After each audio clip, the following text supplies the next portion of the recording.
Get back to the ghetto where you belong, you filthy animal. Harrison Blackwood towers over Victoria Sterling, his face twisted with pure hatred.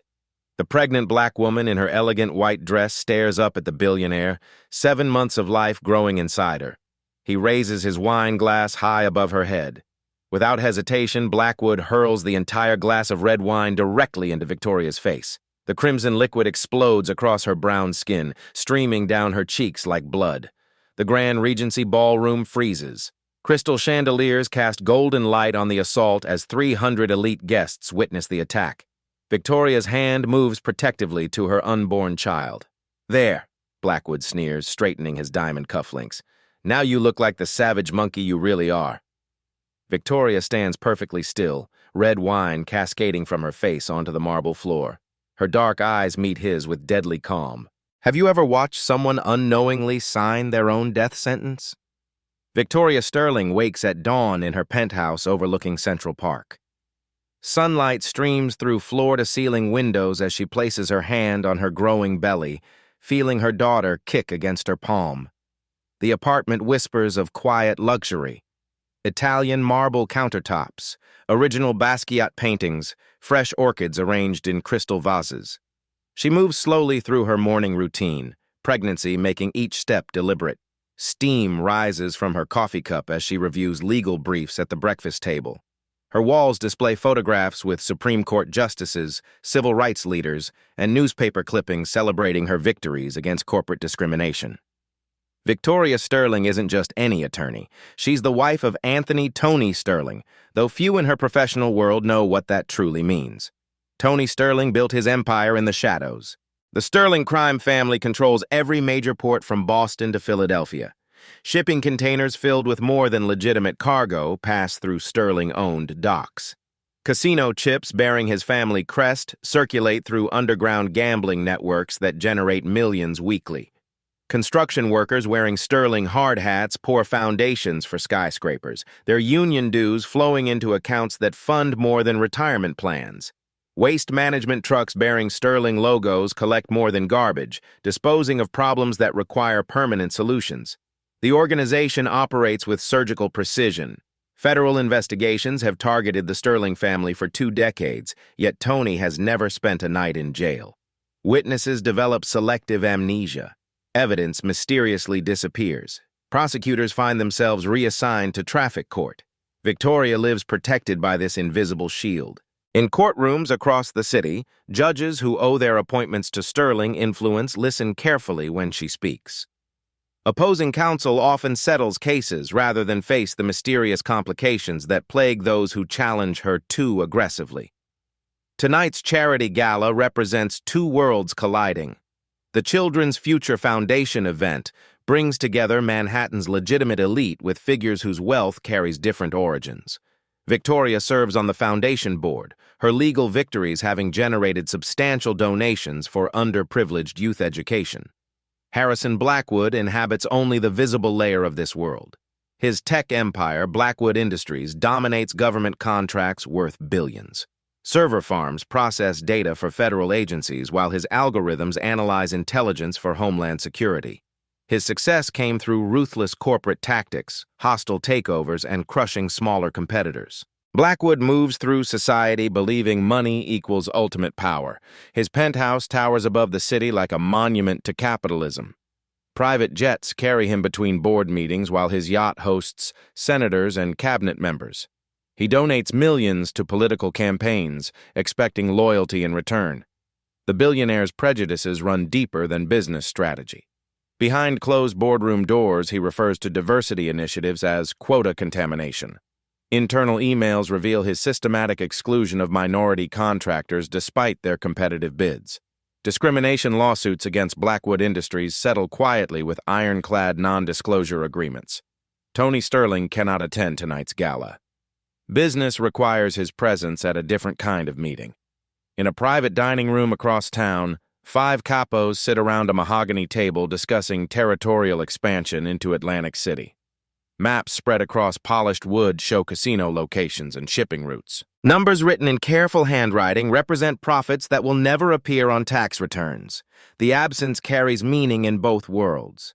Victoria represents the Sterling family at legitimate social functions, her presence commanding respect from those who understand the true power structure.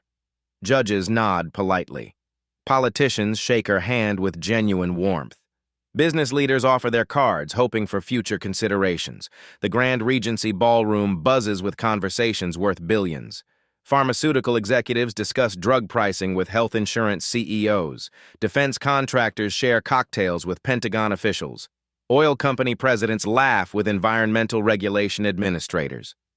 Victoria enters wearing her grandmother's diamond necklace, each stone catching light like captured stars. The white silk maternity dress flows around her 7-month pregnancy, tailored to perfection by designers who compete for her business. Her presence draws subtle acknowledgement from those who matter. She doesn't notice Harrison Blackwood watching from across the room, his blue eyes narrowing with disgust. The billionaire sees only what he chooses to see, a black woman in a space he considers exclusively white. His privilege blinds him to the dangerous reality surrounding him. Security cameras positioned throughout the ballroom will capture everything.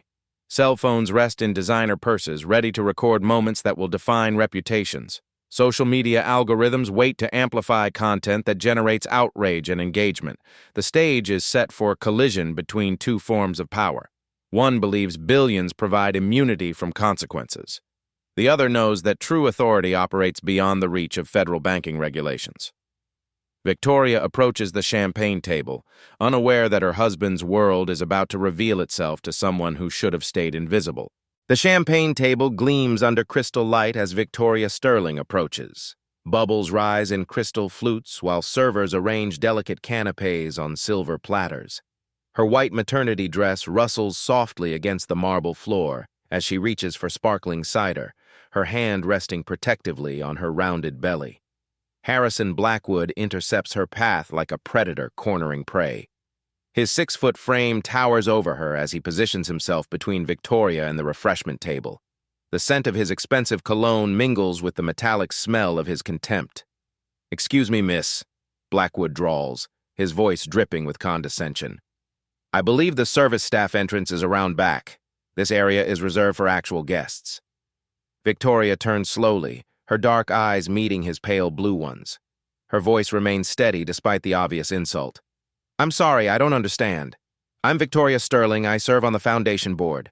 Blackwood's laugh comes out as a sharp bark that draws attention from nearby conversations.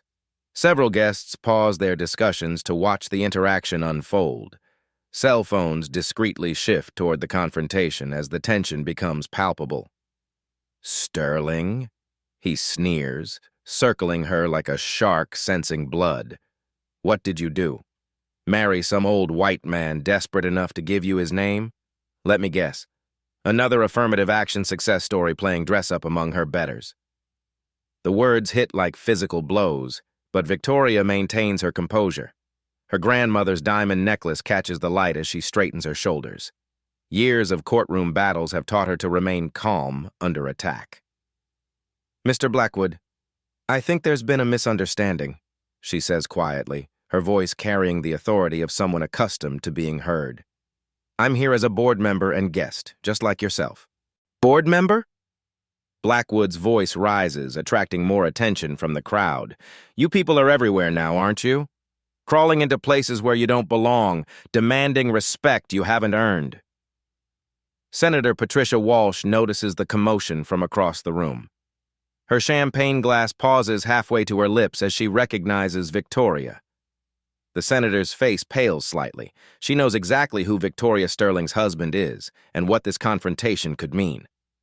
"Harrison, perhaps we should—" Senator Walsh starts to intervene, but Blackwood waves her away dismissively. "No, Patricia. Someone needs to address this invasion of inappropriate people crashing events meant for civilized society." His eyes narrow as he studies Victoria's pregnancy. "And bringing their breeding projects along for sympathy points." The racist attack on her unborn child triggers something dangerous in Victoria's expression. For just a moment, her carefully maintained composure cracks, revealing steel beneath silk. Her voice drops to a whisper that somehow carries more menace than shouting. "Mr. Blackwood, you're making a very serious mistake."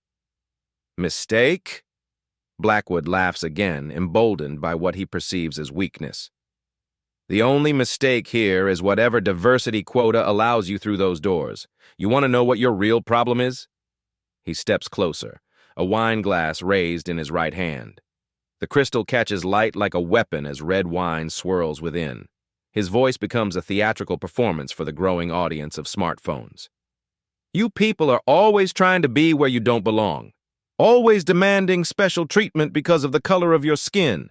Always playing victim when real Americans put you back in your place. The ballroom holds its breath. Even the string quartet in the corner seems to play more quietly, as if sensing the approaching storm. Victoria's hand moves protectively over her belly as Blackwood raises his glass higher. Maybe it's time someone taught you a lesson about knowing your station in life. Without warning, Harrison Blackwood hurls the entire contents of his wine glass directly into Victoria's face. Red wine explodes across her brown skin like blood spattering a canvas. The liquid streams from her hair down her cheeks, soaking into her white maternity dress and dripping onto her pregnant belly. Wine pools at her feet on the marble floor as gasps echo throughout the ballroom. Victoria stands frozen, crimson liquid cascading from her face. Her eyes close momentarily as wine drips from her eyelashes. When she opens them again, something has fundamentally changed in her expression, a coldness that makes several nearby guests step backward instinctively. "There," Blackwood announces to his audience, straightening his diamond cufflinks with satisfaction. "Now you look like the savage monkey you really are. Maybe next time you'll remember to use the servants' entrance where animals belong." The silence that follows feels deadly. 300 of New York's most powerful people watch in stunned horror as wine continues dripping from Victoria's face. Cell phones capture every moment, uploading videos that will soon trend across social media platforms. Victoria slowly wipes wine from her eyes with the back of her hand. Her voice, when it comes, carries the quiet authority of someone who has never needed to raise it to be obeyed. "Mr. Blackwood, I want you to remember this moment. Remember my face. Remember my name. Because I promise you, my family will remember yours." The words seem ordinary to most listeners, but Senator Walsh visibly shudders. Judge Morrison, standing near the chocolate fountain, quietly sets down his dessert and moves toward the exit. Several other politically connected guests suddenly remember urgent appointments elsewhere. Blackwood, oblivious to the subtle exodus around him, basks in what he perceives as victory. "Your family?" he mocks. "What are they going to do, file a discrimination lawsuit? Sue me for hurting your feelings? I have more lawyers than you have relatives, sweetheart." Victoria doesn't respond. Instead, she turns and walks calmly toward the restroom, wine still dripping from her dress. Her movements remain dignified despite the humiliation, each step measured and purposeful. In the ladies' room, Victoria stands before an ornate mirror. Red wine stains her brown skin like war paint as she pulls out her cell phone. Her reflection shows no tears, no trembling, only a composure that would terrify anyone who truly understood its meaning. She dials a number she knows by heart. "Tony?" she says when the call connects, her voice steady as granite. "It's me. I need you to know what just happened." The voice on the other end listens without interruption as Victoria describes the assault. When she finishes, silence stretches for long seconds before Tony Sterling speaks. "Harrison Blackwood just threw wine in your face, in public, while you're carrying my child?" "Yes," Victoria confirms, watching herself in the mirror. "In front of 300 people. It's already being recorded and shared." Another pause.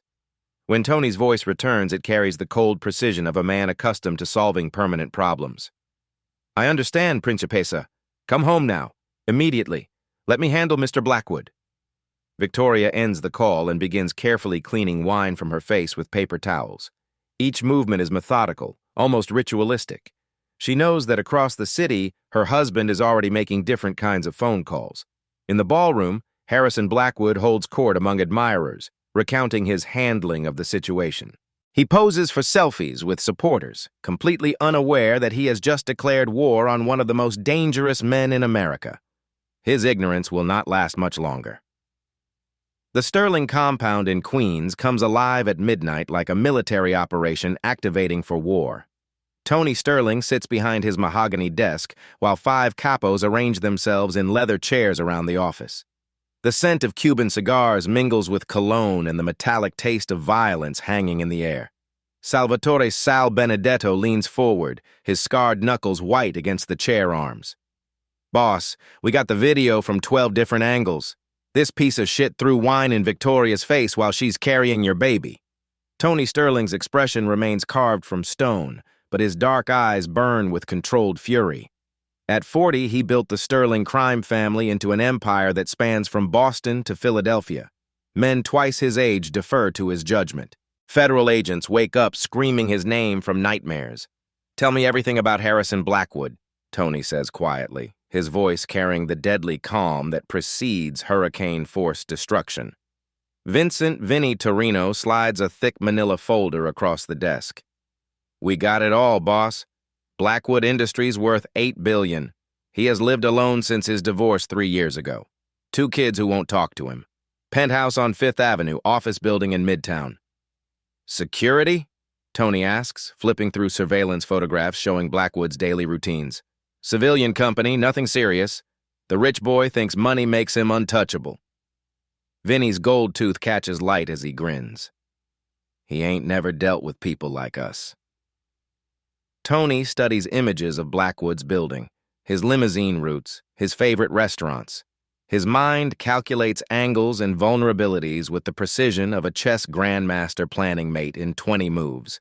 Each photograph reveals another pressure point in Blackwood's seemingly secure existence. "Phase 1 starts now," Tony announces. "I want him to understand that his comfortable world is disappearing. Nothing violent yet. Just make his life complicated." Within 6 hours, Harrison Blackwood's perfectly ordered existence begins developing cracks that will soon become chasms. His Bentley sits in the private garage beneath his building, all 4 tires slashed to ribbons. Security cameras mysteriously malfunction between 2 and 3 a.m., showing only static during the crucial time period. The garage attendant calls in sick with food poisoning, leaving Blackwood stranded without transportation on the morning of his most important board meeting. At Blackwood Industries headquarters, the morning shift security guards fail to report for duty. Their supervisor receives resignation letters delivered by courier, each citing personal safety concerns, without elaboration. The building management scrambles to find temporary replacements, leaving the 30-story lobby unmonitored for 3 critical hours. Blackwood's personal assistant, Margaret Carter, receives a phone call at 7 a.m. The voice is polite but firm. "Miss Carter, this is regarding your employment with Mr. Blackwood. We strongly suggest you consider other opportunities. Today would be an excellent day to start looking." Margaret hangs up trembling and immediately submits her resignation via email. 23 years of loyal service end with a 2-sentence message citing personal reasons for her immediate departure. Her desk sits empty by noon, family photos and coffee mug conspicuously absent. The dominoes continue falling with surgical precision orchestrated by Sterling family associates embedded throughout the city's infrastructure. Blackwood Industries' main supplier of computer processors experiences unexpected delays. Shipping containers bound for New York ports develop mysterious documentation problems that require extensive review. Construction permits for the new headquarters expansion get flagged for environmental impact studies that could take months to resolve.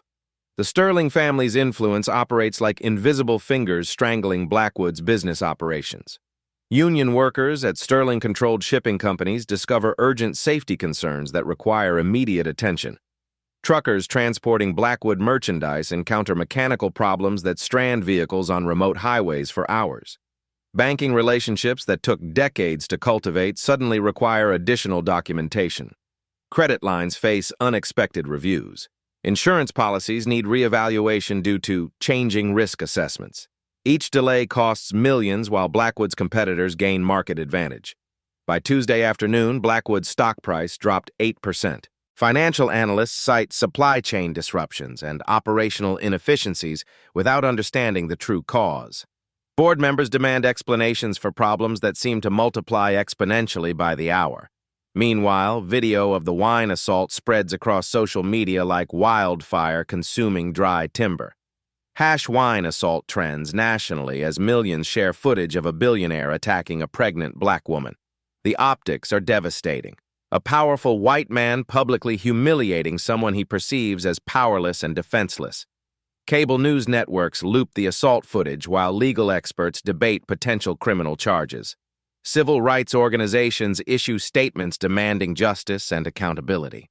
Celebrity activists share the video with commentary about systemic racism and unchecked white privilege in corporate America. But Tony Sterling doesn't care about public opinion or social media outrage. He cares about respect, honor, and the sacred rule that family is untouchable under any circumstances. Harrison Blackwood remains oblivious to the true source of his mounting problems. He attributes the difficulties to social justice warriors and liberal media persecution. During a Fox News interview, he doubles down on his behavior with characteristic arrogance. "I regret that people misinterpreted my actions," Blackwood says, his blue eyes showing no genuine remorse. Victoria Sterling represents everything wrong with modern America, using race and pregnancy to manipulate situations for personal gain and sympathy. The interview clips spread across conservative social media, generating support from racist viewers who applaud his courage to speak uncomfortable truths.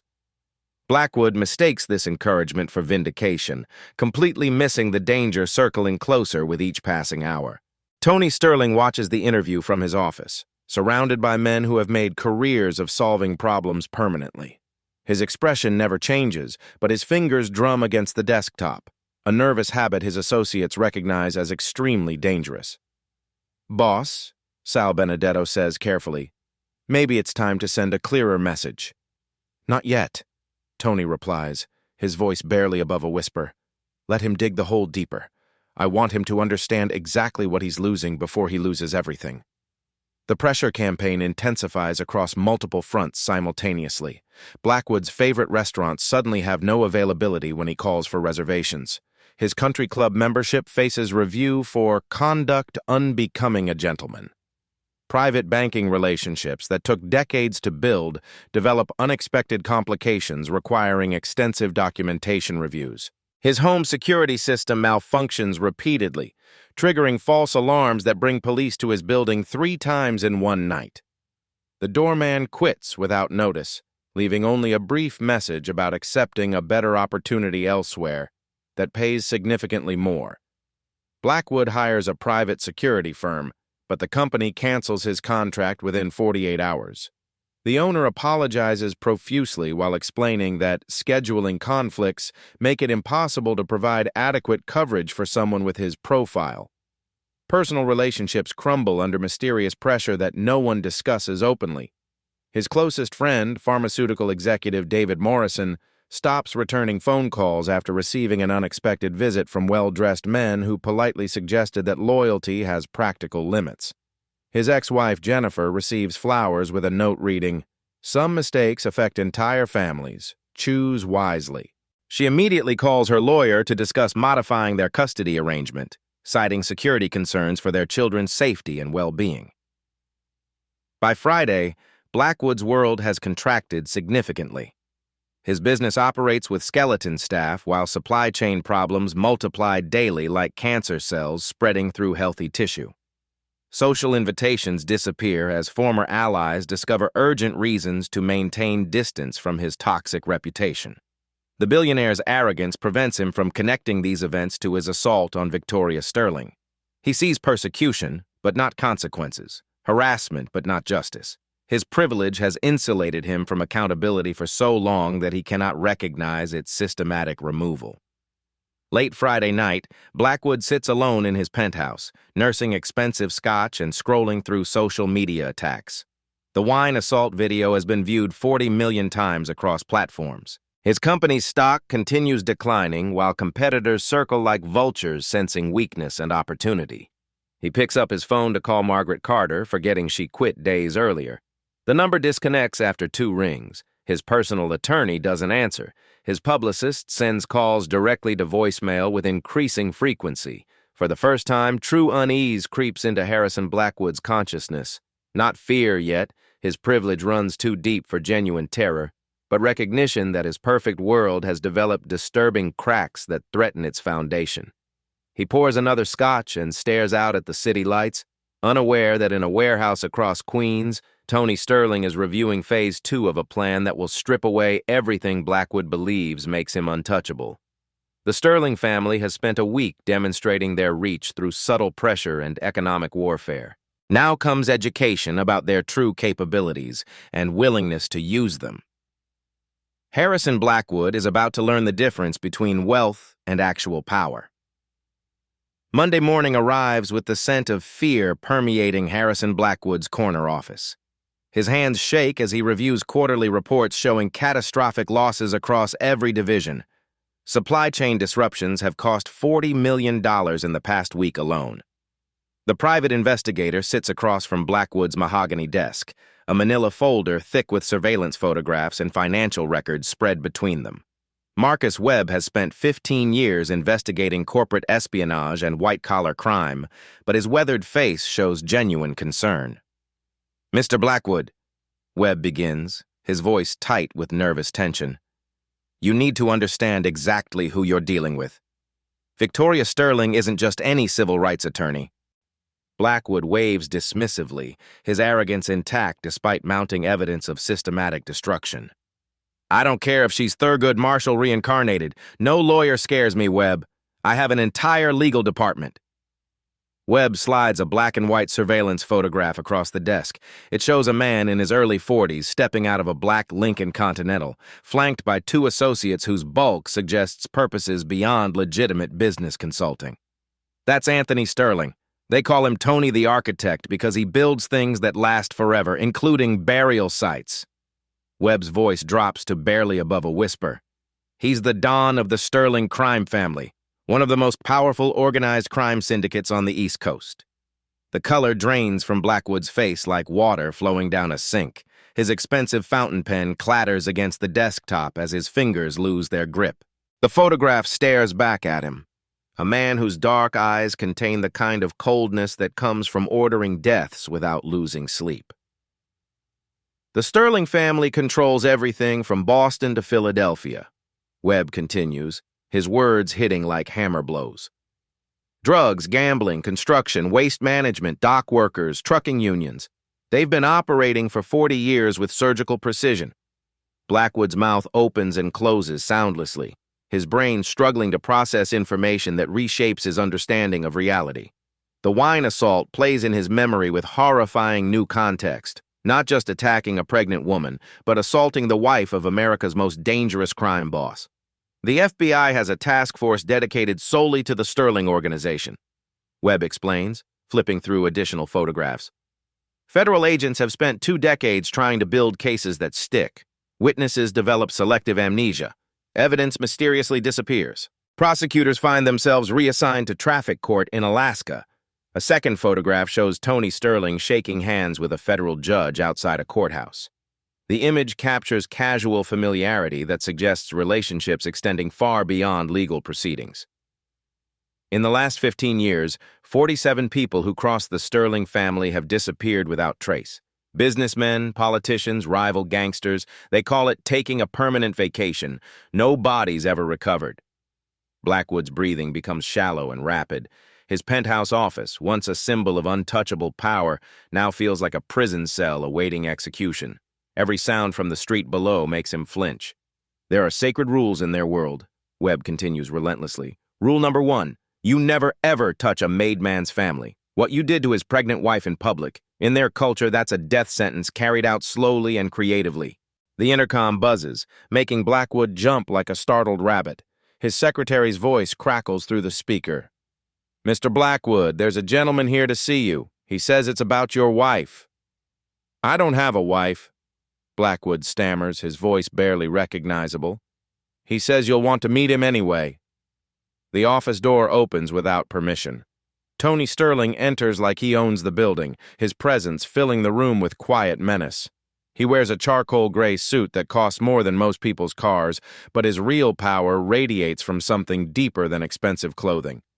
Webb gathers his photographs with trembling hands and exits quickly, avoiding eye contact with the Don. The door closes with a soft click that sounds like a coffin lid sealing shut.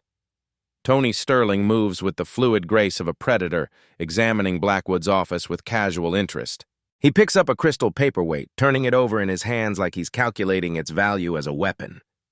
"Mr. Blackwood," Tony says quietly, his voice carrying the deadly calm of someone accustomed to being obeyed without question. "We need to discuss your behavior toward my wife." Blackwood tries to stand, but his legs refuse to support his weight. Sweat beads on his forehead despite the air conditioning that suddenly seems inadequate against the heat of genuine terror. "In my world, respect is everything," Tony continues, setting the paperweight down with deliberate precision. "Family is sacred. You disrespected my pregnant wife in public. You humiliated her. You humiliated me." The words hang in the air like smoke from a funeral pyre. Tony Sterling sits down uninvited, his dark eyes never leaving Blackwood's face. The billionaire feels naked under that gaze, stripped of every protection money can buy. "I could have you killed tonight," Tony states matter-of-factly as if discussing weather forecasts. "One phone call, you disappear forever. Your body feeds fish in the Atlantic while your empire gets carved up among people who understand respect." Blackwood's bladder nearly releases as the full weight of his situation crashes down. This isn't corporate rivalry or legal maneuvering. This is life-or-death consequences for treating the wrong woman like she was powerless. "But my wife," Tony leans forward slightly. "She has a kind heart.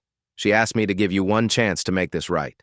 The offer hangs between them like a lifeline thrown to a drowning man. Blackwood grasps for words, for solutions, for any escape from the nightmare his arrogance has created. "Money?" Blackwood gasps. "I can pay whatever you want. 50 million, 100 million? Tony's smile contains no warmth whatsoever. "Money. I make more in a week than you're worth, Mr. Blackwood. This isn't about money. This is about respect, honor, and the price of crossing my family."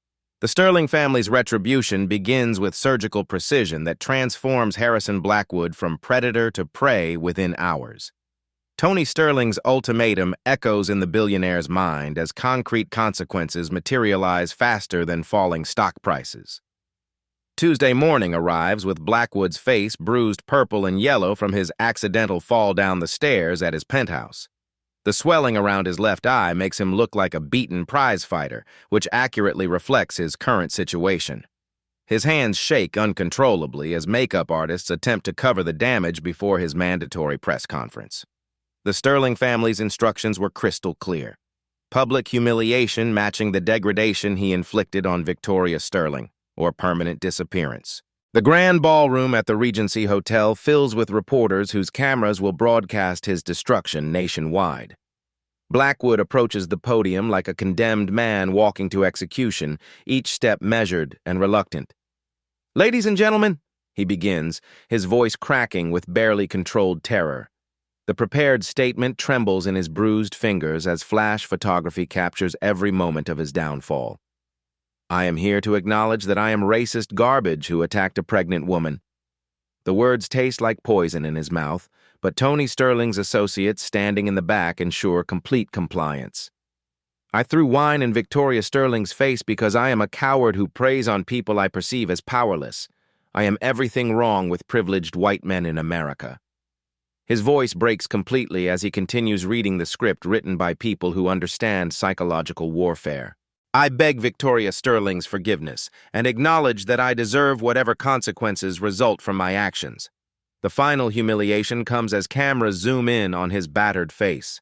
"I will now kneel and apologize properly to the woman I attacked." Blackwood's knees hit the marble floor with an audible crack that echoes through the silent ballroom.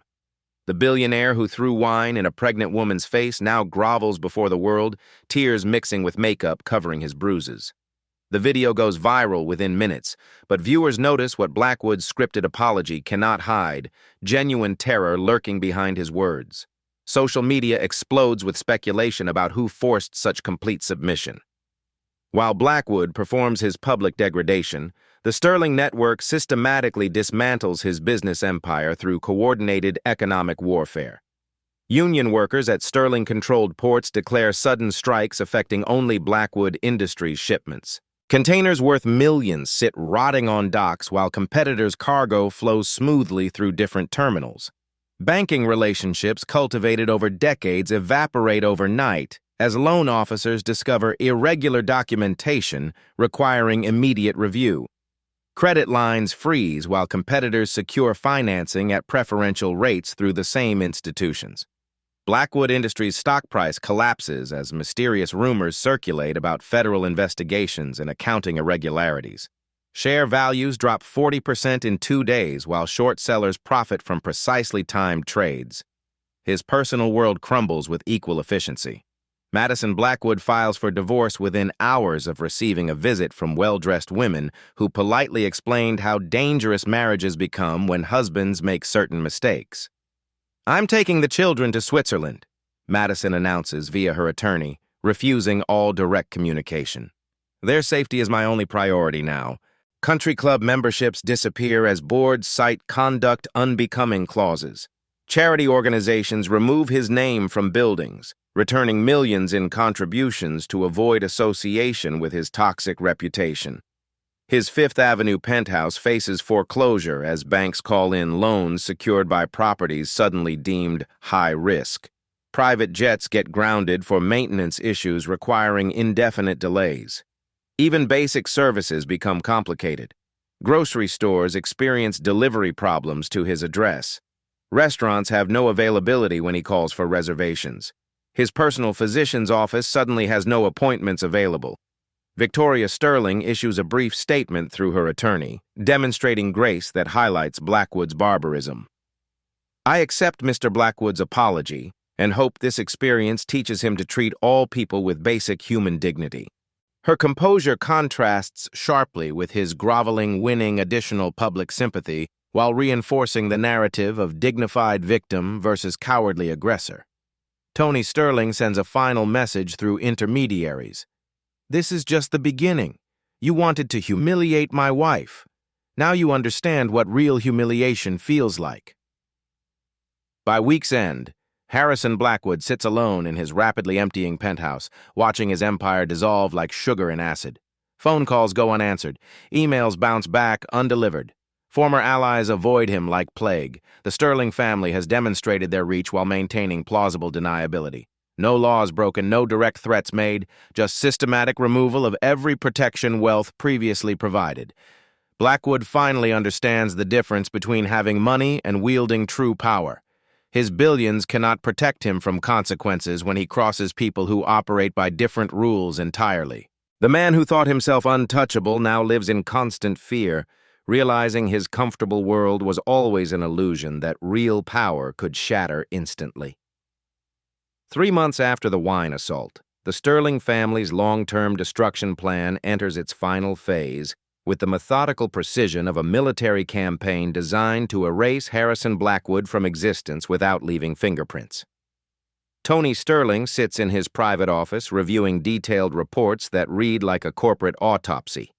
Steam rises from his espresso cup as he studies financial documents showing Blackwood Industries hemorrhaging money through carefully orchestrated pressure points across multiple industries. "Phase 3 is ready, boss," Sal Benedetto announces, spreading blueprints across the mahogany desk. "We got union strikes at every port from Boston to Norfolk. Nothing moves for Blackwood without our say-so." The Sterling network's infrastructure warfare operates like invisible hands strangling Blackwood's supply chains. Longshoremen controlled by Sterling unions suddenly discover urgent safety concerns affecting only shipments destined for Blackwood facilities. Containers worth $50 million sit rotting on docks, while competitors' cargo flows smoothly through alternative terminals. Construction crews building Blackwood's flagship headquarters abandon the project overnight. Work permits mysteriously expire, requiring months of reapplication through bureaucratic maze. The half-finished skyscraper stands like a concrete tombstone marking the death of Blackwood's ambitions. Trucking companies experience selective mechanical failures when hauling Blackwood merchandise.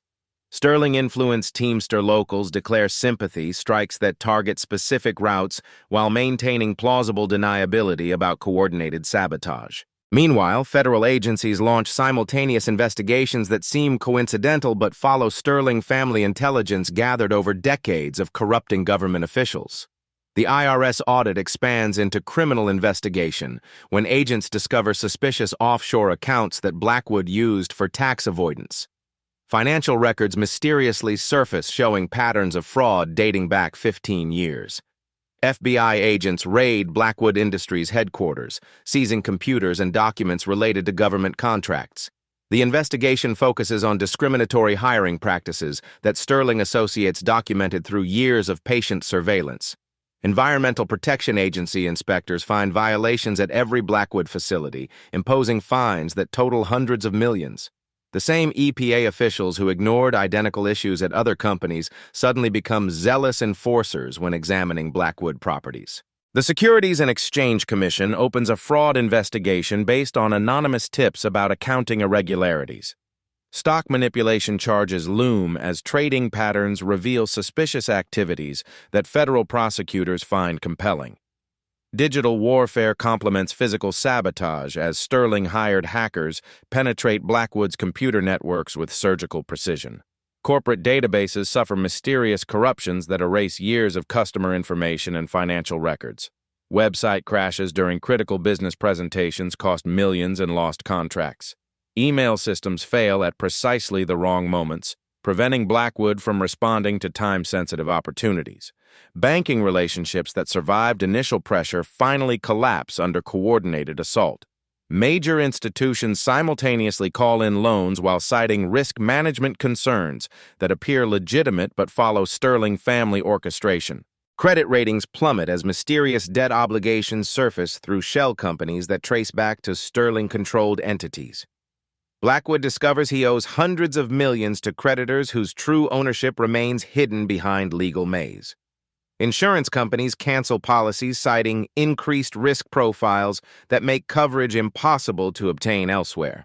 Without insurance, Blackwood cannot operate facilities or secure new contracts. The stock market responds predictably to systematic destruction. Share prices collapse as institutional investors flee based on insider information about pending government actions. Blackwood Industries becomes worthless paper while competitors acquire assets at bankruptcy prices. Personal destruction parallels corporate annihilation with equally devastating efficiency. Madison Blackwood's divorce proceedings reveal hidden assets that judges freeze pending investigation. Swiss bank accounts face scrutiny from international authorities who suddenly discover irregularities requiring immediate attention.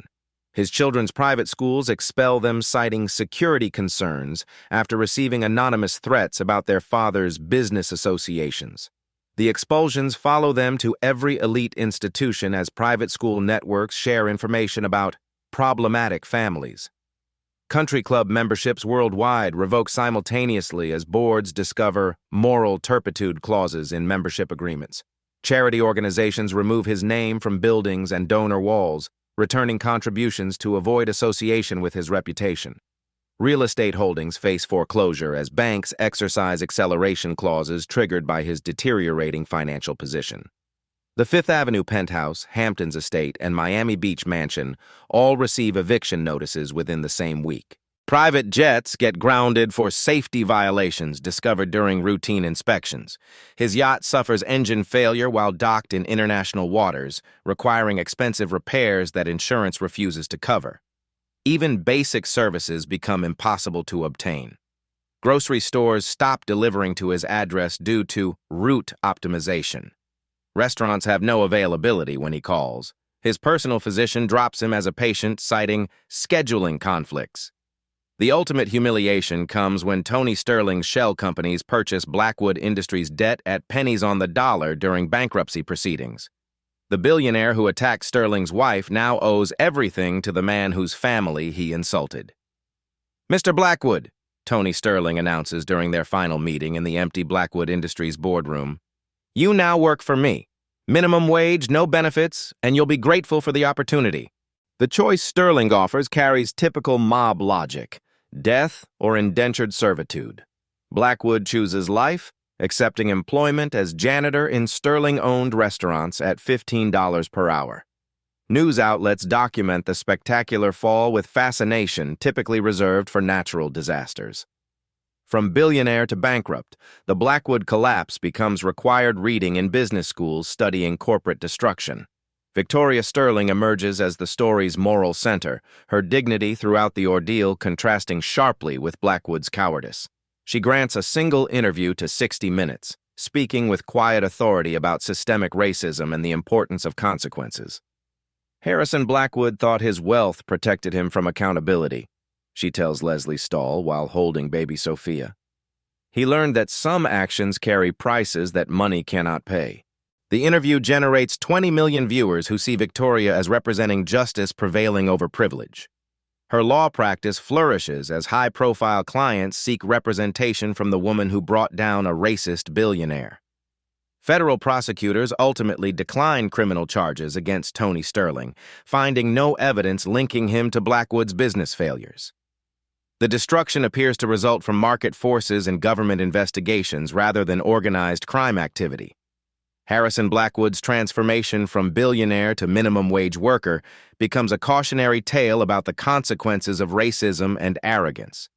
His fall demonstrates that true power operates beyond the reach of money and that family honor matters more than corporate profits.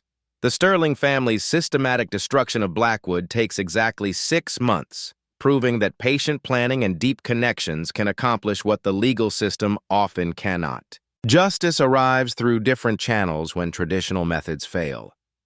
1 year later, Victoria Sterling sits in her expanded law office overlooking Central Park, autumn sunlight streaming through floor-to-ceiling windows.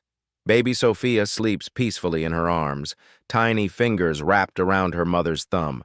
The walls display new awards recognizing Victoria's civil rights work and framed thank-you letters from discrimination victims whose cases she won. The scent of fresh flowers fills the room from arrangements sent by grateful clients. Victoria's assistant schedules interviews with major news networks while handling requests from publishers wanting to document her story.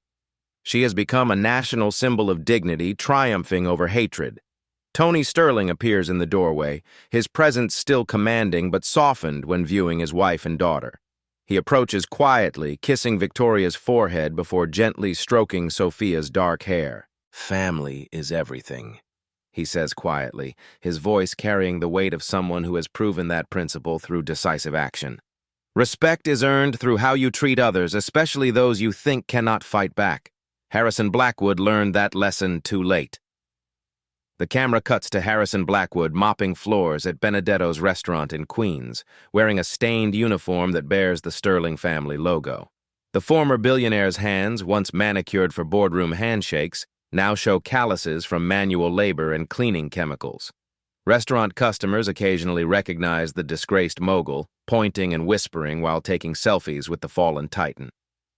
Blackwood keeps his head down, avoiding eye contact as he empties trash bins and scrubs toilets for $15 per hour. His studio apartment in a rough Brooklyn neighborhood contains only basic furniture and a mattress on the floor. No artwork, no luxury items, no reminders of his former wealth. The man who once commanded billion-dollar empires now counts quarters for laundry money. Victoria's reflection carries the authority of someone who survived assault and witnessed perfect justice. She speaks directly to the camera, her voice steady and compelling. "That night at the charity gala, Harrison Blackwood thought he could humiliate me because I was black, pregnant, and appeared powerless. He saw weakness where there was strength. He saw isolation where there was family." Sophia stirs slightly in her mother's arms, representing hope for a more just future. Victoria's wedding ring catches light, subtly reminding viewers of the protection that delivered consequences.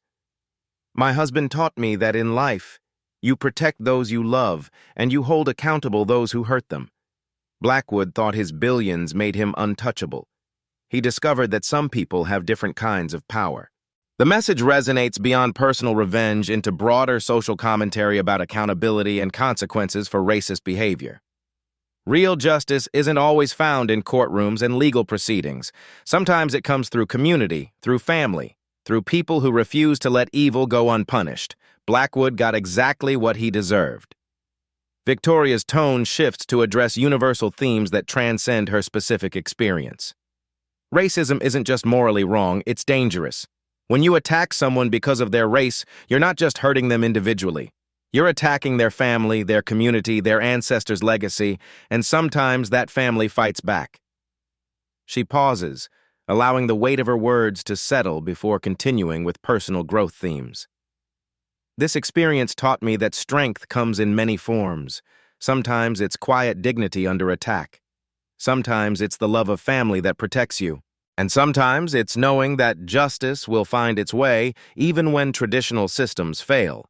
The social commentary expands to address viewers directly about their role in combating racism. To every racist who thinks they can humiliate people of color without consequences, you never know who you're dealing with. That pregnant woman you're insulting might be married to someone who can destroy your entire world. Victoria's call to action challenges viewers to take personal responsibility for fighting injustice. If you see racism, don't stay silent. If you witness someone being humiliated for their race, speak up. Stand with the victim. Record the incident. Share it widely. Make racism expensive for those who practice it.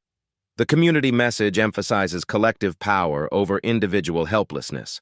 We all have power in different ways. Use yours to protect the innocent, lift up the vulnerable, and stand against injustice. Because when we stand together, no racist billionaire can defeat us. Victoria's final warning carries implications beyond her personal story. Harrison Blackwood thought he was untouchable. One act of racism destroyed his entire life. Think about that the next time you consider disrespecting someone because they look different from you. She looks down at baby Sophia, representing the future generation that will inherit the consequences of today's choices. My daughter will grow up knowing that her parents fought for respect and dignity. She'll learn that family protects family and that justice sometimes wears different faces. The final call to action encourages viewer engagement and sharing. Share this story if you believe actions have consequences. Subscribe for more stories where arrogance meets accountability. Comment below. Have you ever seen racism get exactly what it deserved?